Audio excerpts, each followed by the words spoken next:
Hi, what's our story, America?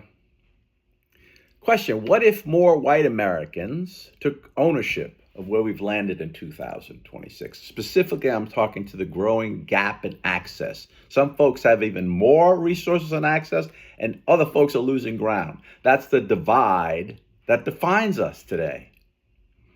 I try to find ways in my daily activities to counter this divide. I study, for example, other narratives.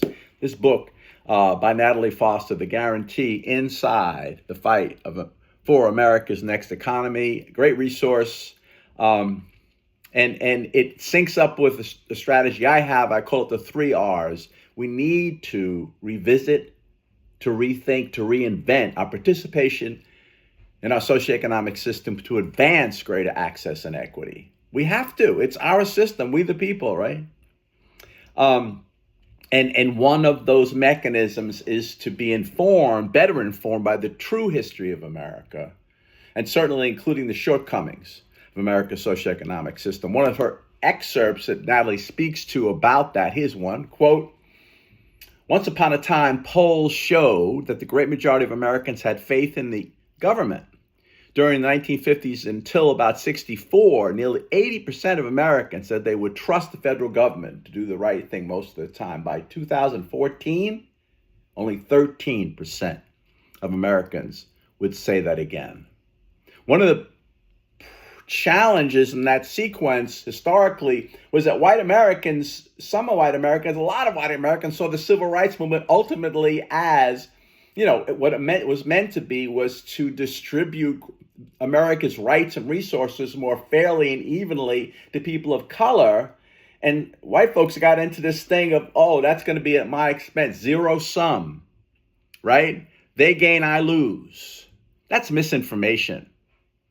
Here's another excerpt that actually proves the exact opposite of that thought of a zero sum because, for example, in public policies, again, from the book, in the 1930s, the Social Security Act, the Fair Labor Standards, domestic and agricultural workers, predominantly read that as Black and brown Americans, were held out of that by the policy itself. So as Natalie says in the book, quote, "part of the reason why historical events still have such a powerful influence on people's success today is that intergenerational transfer of wealth, which Black and brown Americans were held out of being able to do. White Americans, therefore, in 2022 had 8 times more wealth on average than Black families." So, final thing, we got to speak the truth. This is a quote from the book. "In the real world, the ability to succeed and to amass wealth is actually connected to systemic factors, our system, as well as history." Good resource. So my book, I can promote this too, right? Excuse me while I skip a beat, working to reinvent my life and leadership as a white guy. So check them all out. And, let's do it. I say, let's make waves. Thanks. Take care. Bye.